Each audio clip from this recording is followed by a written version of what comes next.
అంటే తెలుగుదేశం పార్టీలో తండ్రి కొడుకులైనటువంటి చంద్రబాబు నాయుడు గారు, లోకేష్ గారు ఇద్దరు కూడా ముఖ్యమంత్రిగా, మంత్రిగా ఆ ప్రభుత్వ క్యాబినెట్లో వారు ఉన్నారు. అలాగే ఇప్పుడు అన్నాదమ్ములైనటువంటి పవన్ కళ్యాణ్ గారు, నాగబాబు గారు కూడా రేపు మంత్రివర్గంలో చేరితే అన్నా తమ్ములు కూడా ఆ క్యాబినెట్లో ఉండబోతున్నారు. అంటే తండ్రి కొడుకులు, అన్నాదమ్ములు ఉన్నటువంటి ఒక క్యాబినెట్ అది ఆంధ్రప్రదేశ్ రాష్ట్రంలో రేపు చోటు చేసుకునేటువంటి పరిస్థితి కనపడుతూ ఉంది. సరే, ఇది కొంత అరుదైనటువంటి సంఘటన. దీనిపైన చాలా విభిన్నమైనటువంటి చాలా చర్చలు జరుగుతూ ఉన్నాయి. అసలు తెలుగుదేశం పార్టీ తీసుకున్నటువంటి, కూటమి ప్రభుత్వం తీసుకున్నటువంటి ఈ నిర్ణయం పైన కూడా భిన్నాభిప్రాయాలు వ్యక్తం అవుతున్నాయి. సరే, రాజకీయాలలో రాజకీయ పార్టీలకి, అందులో ప్రాంతీయ పార్టీలకి వారికి తగిన అనుగుణంగా నిర్ణయాలు తీసుకునేటువంటి స్వేచ్ఛ, సౌలభ్యం చాలా ఎక్కువగా ఉంటుంది. జాతీయ పార్టీలకు కూడా ఉంటుంది, కానీ జాతీయ పార్టీల స్టైల్ ఆఫ్ ఫంక్షనింగ్ వేరుంటుంది, ప్రాంతీయ పార్టీల ఫంక్షనింగ్ వేరుంటుంది. సరే, ఇదేంటి తండ్రి కొడుకులు ఉండటము, అన్నాదమ్ములు ఉండటము అనే ఒక చర్చను కూడా కొన్ని రకాలుగా, కొన్ని విధాలుగా తీసుకెళ్తూ ఉన్నారు. కొంతమంది దాన్ని స్వాగతిస్తుంటారు, కొంతమంది దీన్ని స్వాగతిస్తుంటారు. ఇలాంటివి నడుస్తూ ఉన్నాయి. అయితే మనం గమనించాల్సింది ఏంటంటే, సుదీర్ఘకాలంగా రాజకీయాలలో ప్రాంతీయ పార్టీలకు సంబంధించినటువంటి కుటుంబ సభ్యులు ఆ పార్టీల్లో, ఆ ప్రభుత్వాలలో భాగస్వామ్యం అయినటువంటి వారు ఉన్నారు. వైఎస్ రాజశేఖర రెడ్డి గారు ముఖ్యమంత్రిగా ఉంటే వైఎస్ జగన్మోహన్ రెడ్డి గారు ఎంపీగా ఉన్నారు కదా, మనం చూసాం. ఎన్టీ రామారావు గారు ముఖ్యమంత్రిగా ఉంటే వాళ్ళ అల్లుళ్ళైనటువంటి నారా చంద్రబాబు నాయుడు గారు మంత్రిగా ఉన్నారు. అదేవిధంగా దగ్గుబాటి వెంకటేశ్వరరావు గారు మంత్రిగా ఉన్నటువంటి సంఘటనల్ని మనం చూసాం. భావమరుదులు కూడా ఉన్నటువంటి సంఘటనలు కూడా చూసాం. చంద్రబాబు నాయుడు గారు ముఖ్యమంత్రిగా ఉంటే హరికృష్ణ గారు మంత్రిగా ఉన్నటువంటి సందర్భాలను కూడా మనం గతంలో చూసాం. అట్లాగే నేదురుమల్లి జనార్దన్ రెడ్డి గారు సరే ముఖ్యమంత్రిగా ఉన్నారు, వాళ్ళ సతీమణి మంత్రిగా ఉన్నారు, క్యాబినెట్ చేంజ్. ఇలాగా కోట్ల విజయభాస్కర్ రెడ్డి కుటుంబం కావచ్చు, లేక కల్వకుంట్ల కుటుంబం కావచ్చు. ఇప్పుడు కేసీఆర్ గారు ముఖ్యమంత్రిగా ఉన్నారు, వాళ్ళ కుమారుడు కేటీఆర్ గారు మంత్రిగా ఉన్నారు. అదేవిధంగా సొంత మేనలుడు హరీష్ రావు గారు మంత్రిగా ఉన్నటువంటి కుమార్తె కవిత ఎమ్మెల్సీగా, ఎంపీగా ఉన్నటువంటి సందర్భాలను కూడా మనం రాజకీయాల్లో చూసాం. ఇవి కొంత అరుదుగా కనిపించేటువంటి అంశాలు. ఈ అరుదుగా ఉండేటువంటి అంశాలలో కొన్ని సందర్భాలలో వీటికి ప్రజలు, పార్టీకి సంబంధించినటువంటి వాళ్ళు ఎలా దీన్ని స్వాగతిస్తుంటారు, ఎలా దీనిపైన చర్చిస్తుంటారు అనేటువంటిది కూడా ఒక చర్చనీయాంశం అవుతుంది. అయితే చంద్రబాబు నాయుడు గారు, లోకేష్ గారికి సంబంధించి తండ్రి కొడుకులు అయినప్పటికీ కూడా లోకేష్ గారు 2014 నుంచి 19 మధ్యకాలంలో 17-18 టైంలో ఆయన మంత్రి అయ్యి ఎమ్మెల్సీ అయ్యారు. ఆ సందర్భంగా తెలుగుదేశం పార్టీ చాలా కొంత వ్యతిరేకతని ఎదుర్కొంది, ప్రజల దగ్గర నుంచి కావచ్చు, కొంత పార్టీల దగ్గర నుంచి కావచ్చు. రీజన్ ఏంటి అంటే ఆయన్ని ఎలా తీసుకుంటారు అనేటువంటిది. ఆ పార్టీలో భవిష్యత్తు నాయకుడు ఆయన కాబట్టి ఆయనకు ఒక విధాన రూపకల్పన చేయాలి, ఆయనకు ఒక అవగాహన కల్పించాలనేటువంటి ఉద్దేశంతో తీసుకుని ఉండొచ్చు. సరే, తర్వాత అప్పుడు ఆ చర్చ ఉంది. కానీ 19 నుంచి 24 టైంలో లోకేష్ గారు చేసినటువంటి పాదయాత్ర కావచ్చు, యువగలం కావచ్చు, ఆయన చేసిన యుద్ధం కావచ్చు, ఆయన చేసిన పోరాటం కావచ్చు, వీటన్నిటితోటి పార్టీ నుంచి ఆయన ఖచ్చితంగా కీలకమైనటువంటి బాధ్యతలు ఇవ్వాలి అని చెప్పని పార్టీ క్యాడర్ వైపు నుంచి ఆయనకి ఆ సమర్థత, ఆ యాక్సెప్టెన్సీ లభించింది. దాంతో ఆయన్ని ప్రతి ఒక్కరూ ఆయన రావాలి, కావాలి అని కోరుకున్నారు. అందుకని ఆయన మంత్రివర్గంలోకి తీసుకోవటం జరిగింది. అదెవరో పార్టీ క్యాడర్, ప్రజల ఒత్తిడి మేరకు తీసుకున్నారు. సరే, ఎట్లా తీసుకుంటారు, కానీ పబ్లిక్ వైపు నుంచి ఆ యాక్సెప్టెన్స్. ఇక నాగబాబు గారికి సంబంధించినంత వరకు అసలు నాగబాబు గారిని ఎలా తీసుకుంటారు, నాగబాబు గారికి ఎలా అవకాశం కల్పిస్తారు, నాగబాబు గారిని అసలు ఏ రకంగా తీసుకుంటారు అనేటువంటిది ఒక చర్చ జరుగుతుంది. నాగబాబు గారిని తీసుకోవటానికి గల కారణాలు 2 అంశాలుగా మనం గమనించాలి. అనకాపల్లి ఎంపీ సీటు నాగబాబు గారిది. మనం ఎలక్షన్ల ముందు మనం గమనిస్తే అనకాపల్లి ఎంపీ సీటు నాగబాబు గారిది. ఆయన చెప్పారు, ఆయన వెళ్ళాడు, ఆయన ప్రచారం చేయడం ప్రారంభించాడు. అక్కడ ఉన్నటువంటి నియోజకవర్గ నాయకులతో, లీడర్లతో సమావేశాన్ని నిర్వహించారు. నిర్వహించిన తర్వాత ఆ అనకాపల్లి సీటుని బీజేపీకి భారతీయ జనతా పార్టీకి ఇవ్వాల్సినటువంటి పరిస్థితి ఏర్పడింది. అప్పుడు ఆయన భారతీయ జనతా పార్టీకి ఇవ్వాల్సినటువంటి పరిస్థితి ఏర్పడినప్పుడు పవన్ కళ్యాణ్ గారు చెప్పడంతో, మీకు భవిష్యత్తులో కీలకమైనటువంటి బాధ్యతలు అప్పచెప్తామని చెప్పడంతో ఆయన ఒక్క మాట కూడా మాట్లాడకుండా దాని నుంచి ఉపసంహరించుకున్నారు, అనకాపల్లి నుంచి. ఆ టైంలో ఆయన వైజాగ్ లేకపోతే ఇంకెక్కడ ఎమ్మెల్యే కావాలన్నా ఇంకొక ఎంపీ కావాలని ఇచ్చేవాళ్ళు. కానీ పార్టీకి పనిచేయండి, మనకి ఇప్పుడు పనిచేయాల్సిన అవసరం ఉందనటంతో ఆయన అవునన్నా కాదన్నా క్రియాశీలకంగా పార్టీలో ఆయన పార్టీ నిర్మాణం జరిగిన దగ్గర నుంచి ఆయన పనిచేస్తూ వచ్చారు. సరే, ఇప్పుడు ఆయనకి మంత్రి పదవి ఇస్తున్నామని చెప్పి ప్రకటించారు. అంటే అక్కడ ఆయన త్యాగం చేశాడు, కష్టపడ్డాడు, పార్టీకి ఆయన వ్యయ ప్రయాసాలు, ఆర్థికపరమైనటువంటి అంశాలు కూడా ఆయన జేబులో నుంచి ఖర్చు పెట్టి చేసినటువంటి పరిస్థితులు ఉన్నాయి. పార్టీలో అంతర్గతంగా ఎక్కడైనా విభేదాలు లేదా కమ్యూనిటీలు ఎక్కడైనా విభేదాలు వచ్చినప్పుడు ఆయన వెళ్ళి వాటిని పరిష్కరించే దిశగా అడుగులు వేసి చేశారు. ఇంతవరకు ఆయన చేసినటువంటి కృషికి ఆయనకి పదవి ఇవ్వటం అనేటువంటిది సరైనటువంటి సముచితమైనటువంటి నిర్ణయం. అయితే ఇక్కడ ఒక ప్రశ్న ఉత్పన్నమవుతుంది. ఆ ప్రశ్న ఏంటంటే, సరే ఆయనకి పదవి ఇవ్వటం కరెక్టే, కాకపోతే ఆ పదవి క్యాబినెట్లో మంత్రి పదవి అనేటప్పటికీ ఒక చర్చ జరుగుతుంది. జనసేన పార్టీలో 4 మంత్రి పదవులు ఉంటే 3 ఒక సామాజిక వర్గానికే పదవులు ఇస్తారా అనే ఒక ప్రశ్న సోషల్ మీడియాలో ఒక చర్చకి అవకాశం ఏర్పడింది. పదవి ఇవ్వటం కరెక్ట్, ఆయనకి ఏ పదవి అయినా ఇవ్వచ్చు, కానీ సామాజిక వర్గాల సమతుల్యం పాటించాల్సినటువంటి అవసరం ఉంటుంది కదా అన్న చర్చ జరుగుతుంది. ఆయనకి రాజ్యసభ ఇవ్వచ్చు, లేక ఇంకేదైనా పదవి ఇవ్వచ్చు, కానీ ఇక్కడ సామాజిక వర్గాల సమతుల్యం పాటించాల్సినటువంటి అవసరం ఉంటుంది కదా అన్నటువంటి ఒక చర్చని తీసుకొస్తున్నారు. సరే, ఇప్పుడు జనసేన పార్టీకి సంబంధించినటువంటి దాంట్లో ఇది ఊహించినటువంటి పరిణామం. ఎలా అంటాము, ఆయన నాగబాబు గారిని రాజ్యసభకు పంపిద్దామని అనుకున్నారు. అందరూ మొన్నటి వరకు ఆయనకి రాజ్యసభ అని అనుకున్నారు. అయితే అనుకోకుండా అక్కడ ఉన్నటువంటి రాజ్యసభ, తెలుగుదేశం పార్టీ రాజ్యసభ స్థానాన్ని సానా సతీష్కి కేటాయించాలి అని వాళ్ళు నిర్ణయించుకోవటం జరిగింది, తెలుగుదేశం పార్టీ. మరి తెలుగుదేశం పార్టీ సానా సతీష్కి ఇవ్వాలని నిర్ణయించుకున్నప్పుడు ఎవరైతే నాగబాబుకి మరి ఇంకేదైనా పదవి ఇవ్వాలి. మరి ఏ పదవి ఇవ్వాలి? రాజ్యసభ ఇవ్వాలి, లేదా ఎంపీ ఆయన త్యాగం చేశాడు, ఎమ్మెల్యేగా నిలబడలేదు. మరి ఇప్పుడు ఏమి ఇవ్వాలి? ఆయన మంత్రిగా తీసుకోవాలి. సరే, అది సరైనటువంటి నిర్ణయమా? కాదే. మరి ఆయనకు అవకాశం కల్పించాలి కదా, మరి కల్పించాలి. ఏం చేయాలి? ఇవ్వాలా వద్దా? అదే సినిమాలో ఉంది కదా, కావాలా వద్దా, ఇవ్వాలా వద్దా, ఏదో ఇలాంటి పరిస్థితి కొంత జనసేన పార్టీకి ఏర్పడింది. సరే, ముందు తీసుకుందాము అనే ఒక నిర్ణయాన్ని తెలియజేయటం, వారు దానికి అంగీకరించటం, వారు ఈ లైన్కి ఇవ్వటం జరిగిందేమో అని అనిపిస్తుంది.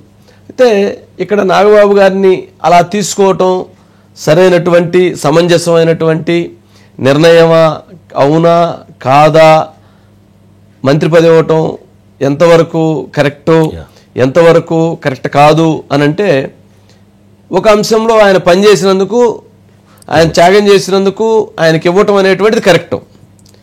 కాకపోతే సామాజిక వర్గ సమతుల్యం పాటించాల్స్తాము అని చెప్పినటువంటి జనసేన పార్టీ ఆ సామాజిక వర్గ సమతుల్యతని పాటించగలుగుతుందా లేదా అన్నటువంటిది ప్రజల్లో ఎటువంటి అభిప్రాయాలు వస్తున్నాయనేటువంటి దాన్ని ఆత్మవిమర్శ చేసుకోవాల్సినటువంటి, చర్చ జరపాల్సినటువంటి పరిస్థితికి ఇవాళ వచ్చింది. మామూలుగా పవన్ కళ్యాణ్ గారు ఆయన ఎటువంటి సందర్భంలో కూడా ఆ అంశాలని పరిగణలోకి తీసుకొని ముందుకు వెళ్తారు. కానీ అలాంటిది అనుకోని పరిస్థితుల్లో అక్కడ వారు రాజ్యసభ ఇవ్వాలనుకున్నప్పుడు ఇక్కడ ఏదో ఒక న్యాయం జరగాలి, కావున ఆ న్యాయాన్ని ఇక్కడ అకామిడేట్ చేయాల్సిన పరిస్థితిని క్రియేట్ అయిందేమో అని అనుకుంటున్నారు. కానీ ఇప్పుడు ప్రకటించడమే జరిగింది. ఇప్పుడు పవన్ కళ్యాణ్ గారిని నాగబాబు గారు వెళ్ళి విజయవాడలో కలిసిన తర్వాత వాళ్ళిద్దరి మధ్య చర్చ జరుగుతుంది. చర్చ జరిగిన తర్వాత ఇంతవరకు పవన్ కళ్యాణ్ గారి దగ్గర నుంచి కానీ నాగబాబు గారి దగ్గర నుంచి కానీ స్వాగతిస్తూ వాళ్ళు ఇంతవరకు క్యాబినెట్లో రాబోతున్నాను అని ఆయన చెప్పలేదు. ఇంకా పవన్ కళ్యాణ్ గారు కూడా ఇంతవరకు దానికి సంబంధించిన ప్రకటన చేయలేదు. కానీ నిన్న వాళ్ళిద్దరికి ఇస్తున్నాం, వీరిని కూడా క్యాబినెట్లో తీసుకుంటున్నామని కూటమి ప్రభుత్వం వైపు నుంచి ఒక సందేశం, ఒక మెసేజ్ ఇవ్వటం జరిగింది. బట్ ఇప్పుడు ఏం జరుగుతుంది అనేది కూడా కొంత చర్చ ఉంది. సరే, ఆయన్ని ఇది ఒక అంశం. దీంట్లో సానా సతీష్ గారికి సంబంధించినటువంటిది మరొక కీలకమైనటువంటి సబ్జెక్టు. తెలుగుదేశం పార్టీ సానా సతీష్ గారికి రాజ్యసభ ఇవ్వాలని నిర్ణయించుకుంది. అదే నాగబాబు గారికి అటిచ్చి ఈయన మంత్రి పదవి తీసుకున్నంత ఇబ్బంది ఉండదేమో. ఆయన అక్కడ సరే రెండు రాజకీయ పార్టీలు ఊహించని విధంగా, అనుకోని విధంగా కొంత కాదు గట్టిగానే కొంత బాగానే పట్టుబట్టారు. ప్రజల నుంచి విమర్శల దాడిని లేదా పార్టీల వైపు నుంచి విమర్శల దాడిని ఎదుర్కొంటున్నటువంటి పరిస్థితి ఏర్పడింది. సరే, జనరల్గా సానా సతీష్ గారు అంటే చాలామందికి తెలియదు. ఇప్పుడు పొలిటికల్ పార్టీస్లో, రాజకీయ పార్టీల్లో ప్రజలు ఆ ఫ్రంట్ ఫేస్ ఉండేటువంటి వాళ్ళని గమనిస్తారు. తెలుగుదేశం పార్టీ యొక్క భావన, వాళ్ళ భావం ఏంటి అని అంటే తెలుగుదేశం పార్టీలో ముఖ్యులైనటువంటి వాళ్ళు చాలామంది తెలుగుదేశం పార్టీ నాయకత్వానికి ఆయనకి తెలియదు, ఈయనకి తెలియదు. సరే, ఇప్పుడు వాళ్ళ ఆలోచన ఏంటంటే ఆయన మనకి 2014 నుంచి 19 వరకు కొంత పార్టీకి కొంత యాక్టివ్గా పనిచేస్తున్నారు. కొంత 19 నుంచి 24 క్లిష్ట సమయంలో కొంత ఇబ్బందికరమైనటువంటి పరిస్థితులు ఎదురైనప్పుడు ఆయన పార్టీకి, వ్యక్తులకి ప్రత్యక్షంగా పరోక్షంగా అతను చాలా సహాయ సహకారాలు అందించారు. కావున ఆయన అక్కడ ఉంటే, ఢిల్లీలో ఉంటే పార్టీకి సంబంధించి లేదా ప్రభుత్వానికి సంబంధించినటువంటి అడుగులు వేగవంతంగా పడతాయి అనేటువంటి ఒక భావనతో ఆయన వెళ్ళాలి అనేటువంటి దాన్ని నిర్ణయించుకున్నారు. ఇది రెండో అంశం. మరొక కీలక అంశం ఏంటంటే ఇప్పుడు సానా సతీష్ గారికి ఇవ్వటం అనేటువంటి దాని విషయంలో కొంత అబ్జెక్షన్స్ వచ్చినాయి, కొంత వ్యతిరేకత వచ్చింది ఇవ్వక ముందు చర్చ జరిగినప్పుడే. కానీ ఇవ్వాల్సినటువంటి పరిస్థితి తెలుగుదేశానికి రావడానికి గల కారణం ఏంటి అని అంటే, సరే ఆఫ్ ది రికార్డ్ ఇవన్నీ పబ్లిక్గా ఎవరు చెప్పరు, ఎవరు నిర్ధారించరు, ఎవరు దాన్ని అంగీకరించరు, ఎవరు దాన్ని సమర్థించరు, ఎవరు ఓపెన్గా మాట్లాడరు. కానీ మనకు తెలిసినటువంటి సమాచారాన్ని ప్రజలకు చెప్పాల్సినటువంటి బాధ్యత మన మీద ఉంటుంది. కావున మనం తెలియజేయటం. మోపిదేవి వెంకటరమణ గారు రాజ్యసభ స్థానాన్ని రాజీనామా చేశారు. మోపిదేవి వెంకటరమణ గారు వైఎస్ఆర్సీపీ పార్టీలో మంత్రిగా పనిచేసి మధ్య సమయంలో ఆయన్ని రిజైన్ చేయించి మంత్రి పదవి ఆయనకి ఇచ్చి, అది రాజ్యసభ ఇచ్చి పంపించారు. సరే, మోపిదేవి వెంకటరమణ గారు అసలు ఎందుకు రిజైన్ చేశారు? ఇక్కడ మొదలైంది టాపిక్. మోపిదేవి వెంకటరమణ గారు రిజైన్ చేయడానికి గల కారణం ఏంటి అంటే, మోపిదేవి వెంకటరమణ గారు రిజైన్ చేయడానికి గల కారణం సానా సతీష్ అంటారు. సానా సతీష్ గారు మోపిదేవి వెంకటరమణని ఆయనకి ఉన్నటువంటి, వాళ్ళిద్దరి మధ్య ఉన్నటువంటి స్నేహబంధమా లేక ఇతర వ్యాపార రాజకీయ బంధాల తెలియదు. కానీ మొత్తానికి ఆయన చేత రిజైన్ చేయించటం విషయంలో సానా సతీష్ గారి పాత్ర కీలకం అంట. సానా సతీష్ గారు ఈయన చేత నేను రిజైన్ చేయించి, ఆయన రిజైన్ చేస్తే ఆ రాజ్యసభ స్థానాన్ని నేను తీసుకుంటాను, నాకు కాకినాడ ఎంపీ టికెట్ నేను ఆశించాను, ఆ కాకినాడ ఎంపీ టికెట్ నాకు దొరకలేదు, అది జనసేనకు పోవటంతో జనసేనలో కూడా ప్రయత్నం చేశాను కానీ అది రాలేదు, నాకు మీరు అవకాశం కల్పిస్తే ఆయన రిజైన్ చేస్తారు, ఆ రిజైన్ చేసినటువంటి రాజ్యసభ స్థానాన్ని నాకు కేటాయించగలరా అని ఆయన పార్టీలో ఉన్నటువంటి ముఖ్యులని కోరటం. ఆ కోరినటువంటి నేపథ్యంలో పార్టీలో ఉన్నటువంటి ముఖ్యులు సరే మీకు ఇవ్వటానికి మాకు ఎటువంటి అభ్యంతరము లేదు అని ఢిల్లీలో ఉన్నటువంటి నేతలతో మాట్లాడిన తర్వాత వీరికి సూత్రప్రాయంగా, సూచనప్రాయంగా అంగీకారం తెలియజేయటం, ఈయన మాట్లాడుకొని వారిద్దరి మధ్య ఒక ఒప్పందం, ఎవరి మధ్య? మోపిదేవి వెంకటరమణ గారి మధ్య, సానా సతీష్ గారి మధ్య స్నేహబంధంతో కూడినటువంటి, ఆర్థిక బంధంతో కూడినటువంటి ఒక వాళ్ళిద్దరి మధ్య, అంటే వాళ్ళ వ్యాపార భాగస్వామ్యాలు ఏమైనా ఉండుండొచ్చేమో, వాళ్ళ మధ్య ఒక బంధం ఏర్పడిన తర్వాత రిజైన్ చేసినటువంటి క్రమంలో రేపు భవిష్యత్తులో మీరు నాకు ఈ రాజ్యసభ ఇచ్చేటువంటి సందర్భంలో కూడా నా మీద నాకు ఇవ్వద్దు అని ఒత్తిళ్ళు వస్తాయేమో, నాకు ఇబ్బందులు వస్తాయేమో, కావున నాకు ఆ ఇబ్బందులు లేకుండా నాకు అవకాశాన్ని కల్పించగలుగుతారా అని కూడా ఆయన ముందుగానే తన వ్యూహాన్ని అమలు చేశారు.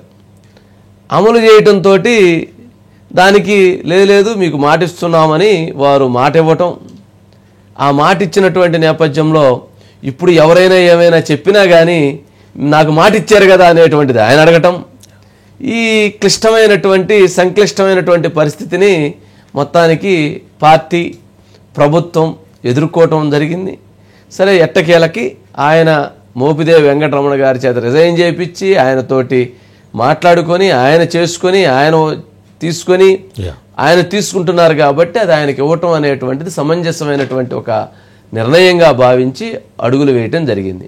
ఈ విషయంలో ఇవన్నీ ఆఫ్ ది రికార్డ్, ఈ ఫ్రంట్లో ఉండవు. ఎక్కడ ఎవరిని అడిగితే అవునా అట్లేం లేదే, ఆయనకి పార్టీలో కుదరక ఆయన రాజీనామా చేశారంటారు. ఆయన ఏమి దాని గురించి చెప్పడం, ఈయన నేను మాట్లాడుకొని నేను చేసిన ఈయన చెప్పరు, ఇటు ప్రభుత్వాలు చెప్పవు, పార్టీలు చెప్పవు. కానీ బ్యాక్ డోర్ పాలిటిక్స్ అంటాం కదా, బ్యాక్ డోర్లో జరిగేటువంటి రాజకీయాల్లో ఇవి ఒకటి. సరే, ఇది కారణం. సరే, సానా సతీష్ గారికి ఇవ్వటం పట్ల మాత్రం తెలుగుదేశం పార్టీలో ఎక్కువ మంది ఎందుకనో వ్యతిరేకిస్తున్నారు, వ్యతిరేకతను వ్యక్తం చేస్తున్నారు. సరే, ఇవన్నీ వాళ్ళకి తెలిసి ఉండకపోవచ్చు. ఈ కారణాలన్నీ తెలుసుంటే వాళ్ళు ఏదన్నా ఇంకొక రకంగా అడుగులు వేస్తారేమో. తెలిసి ఉండకపోవడంతో వ్యతిరేకత వ్యక్తం చేస్తున్నారు. గతంలో ఆయన మీద ఉన్నటువంటి అనేక కేసుల విషయంలో, సిబిఐ కేసులో, ఈడీ కేసులో కొన్ని వివాదాలు, కొన్ని అంశాల విషయంలో ఉండటంతో వాటన్నింటినీ ప్రస్తావిస్తూ, వాటన్నిటినీ ఇష్యూస్ని రైజ్ చేస్తూ, వాటన్నిటి మీద ఆయన పైన రకరకాలైనటువంటి అంశాలు నడుస్తూ ఉన్నాయి. సరే, ఏదేమైనప్పటికీ ఆయన నామినేషన్ వేశారు, నామినేషన్లో గెలవటం ఖాయం, రాజ్యసభకి వెళ్ళిపోవటం ఖాయం. తర్వాత 1.5 year తర్వాత మళ్ళీ కూడా ఆయనకి ఎక్స్టెన్షన్ ఇస్తారనేది కూడా రాజకీయంగా బలంగా నడుస్తుంది. జనరల్గా ఎందుకనంటే ఆయన ప్రత్యక్ష రాజకీయాల్లో లేరు, పరోక్ష రాజకీయాల్లో మాత్రమే ఉన్నారు. ప్రత్యక్ష రాజకీయాల్లో ఉన్నట్లయితే కొంత ఆయనకి పార్టీ వైపు నుంచి లేదా కేడర్ వైపు నుంచి, పబ్లిక్ వైపు నుంచి మద్దతు దొరికేది. కానీ అది ఆయనకి దొరకలేదంటే వాళ్ళకి ఆ ఇది లేకపోవటంతో. సరే, ఏదేమైనా ఈ 2 నిర్ణయాలు మాత్రం ఇటు టీడీపీ తీసుకున్నటువంటి నిర్ణయం కావచ్చు, జనసేన పార్టీ తీసుకున్నటువంటి నిర్ణయం కావచ్చు, వారి పరిస్థితుల దృష్ట్యా, అవసరాల దృష్ట్యా, అక్కడ వాళ్ళు చేసినటువంటి కష్టం దృష్ట్యా, వాళ్ళు చేసినటువంటి గత ఎన్నికల సందర్భంగా చేసినటువంటి త్యాగం దృష్ట్యా కాకినాడ ఎంపీ సీటు సానా సతీష్కి అనుకున్నారు తెలుగుదేశం పార్టీ. కానీ ఆ పార్టీని జనసేన కోరటంతో జనసేనకి ఇచ్చారు. అక్కడ ఈయన ఆ సీట్ను వదులుకున్నారు. అనకాపల్లిలో నాగబాబు గారు ఎంపీ సీటు అయిపోయింది, వెళ్ళిపోయారు. కానీ అది బీజేపీకి ఇవ్వడంతో అక్కడ ఆయన త్యాగం చేశారు. వీళ్ళిద్దరూ ఈ రకమైనటువంటి చేశారు కాబట్టి ఇప్పుడు వీళ్ళు ఇవ్వాల్సినటువంటి పరిస్థితుల్లో అడుగులు ముందుకేశారనేది ఒక అంశం. కానీ ప్రజల వైపు నుంచి మాత్రం ఈ 2 పార్టీలు తీసుకున్నటువంటి నిర్ణయాన్ని మాత్రం పార్టీలోనే కావచ్చు, పబ్లిక్గా కావచ్చు వ్యతిరేకిస్తున్నారు, స్వాగతించటం లేదు. డెసిషన్ అయిపోయింది కాబట్టి చాలామంది మౌనం, కొంతమంది మాట్లాడలేనటువంటి పరిస్థితి, కొంతమంది మనసులోనే లేదా ఆశావహులు కూడా ఇది లేదు. ఆల్రెడీ అందరికీ చాలా మందికి చెప్పేశారు. యాక్చువల్గా కొద్ది మందికి అనుకున్నారు కానీ, బట్ సానా సతీష్ కాకపోతే ఎవరు అనేటువంటి దాంట్లో కూడా చాలా క్రియాశీలకమైనటువంటి చర్చ జరిగింది. దీంట్లో చాలా ముఖ్యమైనటువంటి పేర్లు కూడా ప్రస్తావనలు రావటం, వాళ్ళందరికీ కూడా కేటాయించే అవకాశాన్ని గురించి పరిశీలించటం, ఇవన్నీ కూడా జరిగినాయి. బట్ సరే, ఇక్కడ ఆ పేర్లు ఇప్పుడు అవన్నీ కూడా చెప్పడం సరైంది కాదు. ఇది మొత్తంగా. కానీ రాజకీయ పార్టీలు అనేటువంటి విషయం మాత్రం ఒక అంశాన్ని గమనించాలి. రాజకీయాలలో హత్యలు ఉండవట, రాజకీయాలలో ఆత్మహత్యలు మాత్రమే ఉంటాయి అంటారు. రాజకీయ పార్టీలు ప్రతిపక్షంలో ఉన్నప్పుడు ఎటువంటి నిర్ణయాన్ని తీసుకున్నా కూడా ప్రజలు దానిపైన భిన్నాభిప్రాయాలను వ్యక్తం చేయొచ్చు. కానీ రాజకీయాలలో అధికారంలో ఉన్నప్పుడు మాత్రం తీసుకునేటువంటి ప్రతి నిర్ణయము చాలా కీలకమైనటువంటి ఆలోచించి నిర్ణయాలు తీసుకోవాలి. మరి చంద్రబాబు నాయుడు గారి 45 years ఇండస్ట్రీలో ఆయనకి ఇవన్నీ ఎన్నో చూసినటువంటి వ్యక్తే. మరి కానీ ఆ నిర్ణయాలు కొన్ని సందర్భాలలో మనం 100కు 100 కరెక్ట్గా తీసుకోలేం. ఒకటి రైట్ అవ్వచ్చు, 10 రైట్ అవ్వచ్చు, ఒకటి రాంగ్ అవ్వచ్చు. బట్ అక్కడ ఉన్న సిచ్యువేషన్స్ కూడా అక్కడ కీలకం అవుతుంటాయి. సరే, ఏదైనా కానీ రాజకీయాలు అనేటువంటివి మాత్రం చాలా ఆలోచించి లోతుగా నిర్ణయాలు తీసుకోవాల్సినటువంటి పరిస్థితులు తప్ప మరొకటి కాదు. ఎందుకనో తెలుగుదేశం పార్టీ, జనసేన ఇద్దరూ కూడా ఈ సెలక్షన్ విషయంలో విమర్శలు తీవ్రంగానే ఎదుర్కొంటున్నటువంటి పరిస్థితి ఉంది. అంటే మనం ఇప్పటివరకు చెప్పినటువంటివన్నీ ప్రజలకు తెలిసి ఉండకపోవచ్చు, లేదా పార్టీలో ఉన్నటువంటి వాళ్ళకి కొంత క్లారిటీ ఉండకపోవచ్చు. బట్ వివాదాలు ఉన్నటువంటి వ్యక్తికి ఎలా అనేటువంటి ప్రశ్నలు, ఇట్లా చాలా ప్రశ్నలు అయితే వస్తూ ఉన్నాయి. దానికి నాకు తెలిసి కొంత క్లారిటీ పార్టీ వైపు నుంచి ఇస్తారనుకుంటున్నాను. బీరం మస్తాన్ రావు విషయంలో మరి వైసీపీలో ఉన్నాయని టీడీపీలో వచ్చినప్పుడు మరి ఆయనకి అవకాశం వెనుక అంటే బీరం మస్తాన్ రావు గారిది ఆర్ కృష్ణయ్య గారి అంశం చూసినప్పుడు ఆర్ కృష్ణయ్య గారు ఒక బీసీ నేతగా ఆయన ఒక పాయింట్ చెప్పారు ఈరోజు. నాకు ఏ రాజకీయ పార్టీలోనూ సభ్యత్వం లేదు, నన్నే అన్ని పార్టీలు కావాలని కోరుకున్నాయి అని చెప్పారు. అదేంటంటే ఆయన లేవనెత్తినటువంటి అంశంలో కృష్ణయ్య గారు యాక్చువల్గా ఆయన తెలుగుదేశం పార్టీకి సీఎం అభ్యర్థిగా కూడా ఆయన ప్రకటించారు, గుర్తుండేది 14 టైంలో. ఆయన ఓడిపోయారు తెలంగాణ తెలుగుదేశం పార్టీ. తర్వాత అయిపోయిన తర్వాత ఆయన కాంగ్రెస్కి వెళ్ళారు. కాంగ్రెస్ నుంచి ఆయన అక్కడ ఉన్నప్పుడు వైసీపీ ఆయనకు రాజ్యసభ స్థానం ఇచ్చారు. ఇంకా 4 సంవత్సరాలు ఉండగానే అక్కడ రిజైన్ చేశారు. రిజైన్ చేసిన తర్వాత ఇవాళ మరలా బీజేపీ ఆయనకి మళ్ళీ రాజ్యసభ స్థానం ఇచ్చింది. నిజంగా పార్టీలు ఆయన ఆహ్వానించినాయని చెప్పని భావించాలి. ఎందుకనంటే 93 కులాలకి బీసీ నాయకుడిగా ఉద్యమాన్ని, పోరాటాన్ని కొనసాగించినటువంటి వ్యక్తి ఆయన. ఇక సరే, ఒక ప్రశ్న ఉత్పన్నం అవుతుందంటే, వైసీపీ ఆ రోజు కృష్ణయ్య గారికి ఇచ్చినప్పుడు అతను బీసీ నాయకుడు తెలంగాణలో ఉన్నారు, ఆంధ్రప్రదేశ్లో బీసీ నాయకుడు లేరా, ఒక బీసీ నాయకుడికి ఇవ్వచ్చు కదా అనేటువంటిది ఆ రోజు ఏర్పడినటువంటి ప్రశ్న.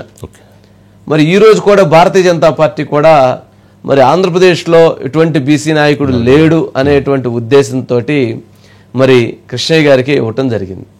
కానీ రాజకీయ పార్టీలు గమనించాల్సిన అంశం ఏంటంటే, నాయకుడు అనేటువంటి వ్యక్తిని తయారు చేయాలి. బీసీ నాయకులు చాలామంది ఉన్నారు. ఇస్తే కదా గుర్తింపు వచ్చేది, ఇస్తే కదా పోరాడేది, ఇస్తే కదా ఫైట్ చేసేది. ఇవ్వనప్పుడు ఆ నాయకత్వాన్ని అటువంటి గుర్తించడం కష్టం.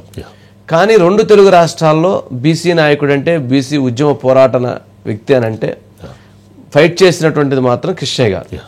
అందుకని ఈ విషయాల్లో చాలా లోతుగా కొంత ఆలోచించి, సరే ఒక్కొక్కరు అభిప్రాయాలు ఉంటాయి. సరే, బేదా మస్తాన్ రావు గారు ఆయన అంతకుముందు తెలుగుదేశం పార్టీలో ఉన్నారు. ఆయన ఏదో ఒత్తిడి చేయడంతో ఆ రోజు ఆయన వైఎస్ఆర్సీపీ పార్టీకి వెళ్ళాడు. ఆయన అక్కడ రాజ్యసభ స్థానం తీసుకున్నారు. మరలా ఇప్పుడు తెలుగుదేశం పార్టీ రావడంతో తను గర్వాప్సి అని మళ్ళీ ఆయన తన ఇంటికి తాను వచ్చినట్లుగా వచ్చేసాడు. మళ్ళీ అక్కడ రిజైన్ చేసి మళ్ళీ ఇక్కడ ఇది తీసుకున్నాడు. ఇది రాజకీయాల్లో ఒక సరికొత్త సాంప్రదాయాలకి ఇదొక విధానం కనపడుతుంది. సరికొత్త సాంప్రదాయాలు అని అంటే, అక్కడ ఉన్నప్పుడు ఆ పార్టీలో ఉన్నప్పుడు అటువైపు, అది అయిపోగానే మళ్ళీ వచ్చి రిజైన్ చేసి ఇటువైపు రావటం, మళ్ళీ రేపు ఇంకేదైనా పార్టీ వస్తే మళ్ళీ ఇటు నుంచి పోయి అటువైపు రిజైన్ చేసి మళ్ళీ అక్కడ చేరటం అనేది ఇది కొత్త సిద్ధాంతాలకి, కొత్త విధానాలకి వెళుతూ ఉంది. మరి వాళ్ళు కూడా మళ్ళీ అదే వ్యక్తులకి మళ్ళీ ఇస్తున్నారు. మోపిదేవి వెంకటరమణ గారిని రిజైన్ చేసి వస్తాను, నాకే కావాలంటే ఆయనకే ఇచ్చేవాళ్ళు. కానీ ఆయన సానా సతీష్ గారు మాట్లాడుకోవటం వల్ల అతనికి వదిలేశారు. మరి బేదా మస్తాన్ రావు గారు ఆయన అక్కడ నేను రిజైన్ చేసి వస్తాను, మళ్ళీ నాకు కంటిన్యూ చేయండి అంటే ఓకే అన్నారు. లేదు నేను మీకు ఇవ్వమంటే ఆయన వచ్చేవాడు కాదేమో. ఇట్లా అంటే ఇవన్నీ చాలా తెర వెనుక చాలా జరుగుండొచ్చు అని, తెర వెనుక జరిగేటువంటి అంశాలను మనం ఎవరూ కూడా వాటిని చాలా లోతుగా గమనించాలి. సరే, వాట్ నెక్స్ట్ అనేది బైట్స్ ఉన్నట్టుంది. ఒకసారి బైట్స్ ప్లే చేయండి. Bites please. నాకు చాలా ఆనందంగా ఉందండి. ఈ అవకాశం కల్పించిన నారా చంద్రబాబు నాయుడు గారికి, నారా లోకేష్ గారికి చాలా ప్రత్యేక ధన్యవాదాలు తెలుపుతున్నాను. తీర ప్రాంతంలో ఉన్న డిఫరెంట్ ఇష్యూస్ మీద నా వాడిని నేను వినిపిస్తాను. Thank you. కృషిని ఆంధ్రప్రదేశ్ యొక్క ఇష్యూస్ ని ఢిల్లీలో నా వంతు కృషి చేసి సభలో మాట్లాడతానని చెప్పేసి నా వంతు కృషి చేస్తానని చెప్తున్నాను. అందరూ కూడా కూటమి తరఫున అవకాశం వచ్చింది కాబట్టి ఢిల్లీలో మీ బాధ్యత సక్రమంగా నిర్వర్తిస్తూ రాష్ట్రాభివృద్ధికి కృషి చేయాలని చెప్పి వారందరూ కూడా మమ్మల్ని ఆదేశించడం కానీ సూచించడం కానీ జరిగిందని చెప్పి, కాబట్టి మనసావాచ ఆ బాధ్యతని మేము నిర్వర్తిస్తామని కూడా తెలియజేసుకుంటూ మాకు ఈ అవకాశం ఇచ్చినందుకు ఈరోజు తెలుగుదేశం పార్టీకి ఎన్డీఏ కూటమికి ప్రత్యేకమైన ధన్యవాదాలు. మమ్మల్ని ఆశీర్వదించడానికి ఈరోజు మా నామినేషన్లో పాల్పంచుకోవడానికి వచ్చినటువంటి ప్రజాప్రతినిధులకి, క్యాబినెట్ మంత్రులకి, రఘురామరాజు గారు డిప్యూటీ స్పీకర్ గారు కానీ అందరూ కూడా రావడం జరిగింది. వారికి ప్రత్యేకమైనటువంటి ధన్యవాదాలు. మొత్తానికి ఏపీ అభివృద్ధి కోసం మేము మళ్ళీ పాటు పడతాం. అందరూ చెప్పేటువంటిది అదే కదండి రాజు గారు, కొత్తగానే చెబుతారు. కొత్తగా ఉండదు, ఏబీ అభివృద్ధి కోసమే పాటు పడతామని చెప్తారు. ఇచ్చినటువంటి వాళ్ళకి అభినందనలు తెలియజేస్తారు. మళ్ళీ ఇప్పుడు ఇచ్చారు కదా, మళ్ళీ ఈసారి ఇవ్వలేదు అనుకోండి మళ్ళీ తిడతారు, మారుతారు. కృష్ణయ్య గారు బయట ఉందా? లేదన్న. ఓకే. అజిత్ గారు, అనిల్ గారు ఉన్నారు. ఓకే.